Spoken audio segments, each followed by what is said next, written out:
Cookery சேனலை பார்த்து யார் வேணாலும் சமையல் பண்ணலாம். ஆனா சுவையான சமையல் பண்றது எப்படி? நான் இதயம் நல்லெண்ணெயில சமையல் பண்றேன். ஆஹா ஓஹோன்னு பாராட்டுறாங்க. நீங்களும் இதயம் நல்லெண்ணெயில சமையல் பண்ணுங்க, பாராட்ட வாங்குங்க. தினம் தோறும் வாங்குவே இதயம் இதயம். நெடுஞ்செழியன் துணுக்குற்று ஏதோ ஒரு மன வருத்தத்தில் அரசியார் அந்தப்புறம் சென்று விட்டார் என்று அங்கே போய் பார்க்கும்போது ஏற்கனவே காணாமல் போன இந்த கார்ச்செலவு காணாமல் போய்விட்டது என்று சொல்லிவிட்டார் பொற்கொண்டார். அதை நினைத்து வருத்தப்பட்டுக் கொண்டிருப்பாளே, எப்படி சமாதானம் செய்வது என்று போகும்போது அந்த சந்தர்ப்பம் பார்த்து கோவலனின் நகையை கவர்ந்து கொண்டவன் வருகிறான். அரசின் கார்ச்செலவு கிடைத்து விட்டது. அப்படியா, மிக்க மகிழ்ச்சி, இந்த செய்தியை இப்பொழுதே போய் சொல்லுகிறேன் என்று கோபித்துக் கொண்டு போன மனைவியை சமாதானப்படுத்தலாம் என்று இதை போய் சொல்லிவிட்டு சொல்ல போவதற்கு முன்பு கொன்று வருக, அவனை கொண்டு வருக என்று சொல்வதற்கு பதிலாக தமிழ் எழுத்துக்கள் மிக மிக வலிமையானவை. ஒவ்வொரு எழுத்துக்கும் ஒரு உயிர் இருக்கிறது. கொண்டு வருக என்று சொல்வதற்கு பதில் கொன்று வருக என்று அவன் சொன்னதனால் காவலர்களை அழைத்துக் கொண்டு போய் கோவலன் இருக்கிற இடத்துக்கு சென்று இவன்தான் அரசின் காற்சிலம்பை கவர்ந்தவன், களவாடியவன் என்று சொல்ல, அந்த 2 காவலர்களுக்கும் பார்த்தால் ஒரு உத்தமனை போல தெரிகிறதே, இவன் தவறு செய்திருக்க மாட்டான், எனவே அவரை ஒன்றும் செய்ய வேண்டாம் என்று சொல்கிற பொழுது இவன் பல கதைகளை சொல்வான். இவர் மாயக்காரர்கள், ஏமாற்றுக்காரர்கள், நல்லவனை போல் நடிப்பார்கள், இதில் நாம் ஏமாந்துவிடக் கூடாது, எனவே அரசனின் கட்டளைப்படியே அவனை கொன்று போடுங்கள் என்று சொல்ல கோவலனை வெட்டி வீழ்த்து விடுகிறார்கள். அந்த இடத்திலேயே கோவலன் உயிரற்றவராக கிடக்கிறார். அங்கே ஆயர்வாடியிலே விருந்தோம்பலுக்கு பெயர் போடுவது ஆயர்வாடி, ஆயர்குலம், யாதவர்கள். அங்கே மாதரி என்கிற அந்த சகோதரியின் வீட்டில் கவுந்தியடிகள் கோவலரையும் கண்ணகியையும் ஒப்படைத்து விட்டு போயிருப்பார். இது காவிரிப்பட்டினத்து மாசாத்துவான் குடும்பம், மாநாயகன் குடும்பம் என்று தெரிந்திருந்தால் இந்த மதுரை மாநகரிலே இருக்கக்கூடிய அரண்மனைகளின் கதவுகள் எல்லாம் திறக்கும். அவன் உலகம் போற்றுகின்ற வணிகன். ஆனால் எங்கேயும் போகவில்லை, ஆயர்வாடியிலே கொண்டு விட்டிருந்தார். நீண்ட நாட்களுக்கு பிறகு தன் கையால் கண்ணகி சமைத்து போடுகிறாள். பல வருஷங்களுக்கு பிறகு அந்த சமைத்து போடுவதற்கு என்னென்ன காய்கள் கொண்டு வந்தார்கள் என்றெல்லாம் வர்ணித்திருப்பார்கள் இளங்கோவடிகள். அந்த அறுசுவை விருந்தை உண்டு மகிழ்ந்த பிறகு உன் கண்ணீருக்கு காரணமானேனே நான், உன் துயரத்துக்கு காரணமானேனே நான், இத்தனை நாள் உன்னை தனிமையில் தவிக்க விட்டு அப்படிப்பட்ட பெரும் தவறை செய்துவிட்டேனே என்று கோவலன் வருந்துவான். அப்பொழுது அதற்கு சமாதானம் சொல்லுவான். பின்னர்தான் நான் உன்னுடைய ஒரு காற்சிலம்பை விற்றுவிட்டு வருகிறேன் என்று புறப்படுவார். அதில் புறப்பட்ட உடனே ஒரு பெரிய எருது அல்ல, எருமை மாடு எதிரிலே வருகிறது. இது துர்ச்சகனமாயிற்றே என்று சிலர் நினைக்கிறார்கள். ஆனால் அவன் போய்விட்டான். நீண்ட நேரம் கழித்து ஒரே கூக்குரலாக இருக்கிறது.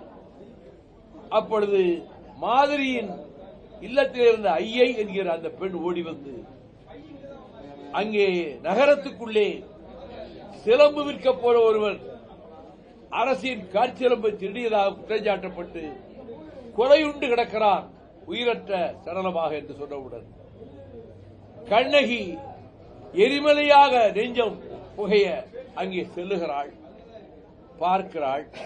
சிறப்பு இளங்கோவடிகள் அவன் ஆவி அவளை கட்டி தழுவுவதைப் போல அந்த காட்சியை வர்ணித்திருப்பார்.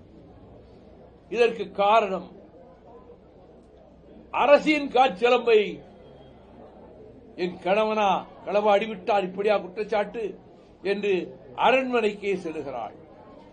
வாயில் காப்போரிடம் சொல்கிறாள், அறிவற்று போன உன் அரசனுக்கு சொல், கையில் காற்சிலம்போடு ஒரு பெண் வந்திருக்கிறாள் என்று சொல். அவன் அதே போல உள்ளே வந்து கையில் காற்சிலம்புடன் கண்களில் கண்ணீருடன் ஒரு பெண் வாசலில் நிற்கிறாள் என்றவுடன் அழைத்து வர சொல்லுகிறார். அதை பார்த்த மாத்திரத்திலே கூடாயினான். கண்ணகியின் முகத்தை பார்த்த அந்த வினாடியிலேயே இவனுடைய உயிர் பாதி உயிர் போய்விட்டது. கண்களில் நீர் நிறைந்த பெண்ணே, நீர்வார் கண்ணை, யாரையோ நீ வடக்கொடியோ, நீ யாரம்மா நீ?